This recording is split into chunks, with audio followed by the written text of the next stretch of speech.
হরি হরি, রাধে রাধে। শুভ দুপুর বন্ধুরা। আজ খুব মনোরম পরিবেশ।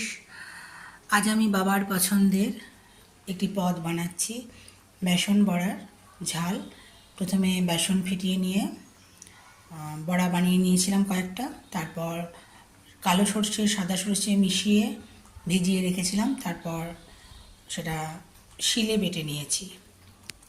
এরপর কড়াইয়ে সর্ষের তেল দিতে পারেন, সাদা তেলও দিতে পারেন। আমি দুটো মিশিয়ে দিয়েছি।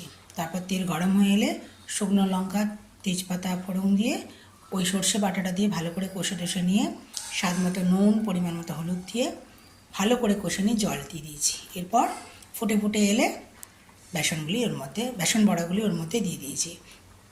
নুনটা একটু দেখে নেবেন, আর একটু জলটা মরবে। এখন হচ্ছে, ভালোই লাগবে খেতে। ভালো থাকবেন বন্ধুরা।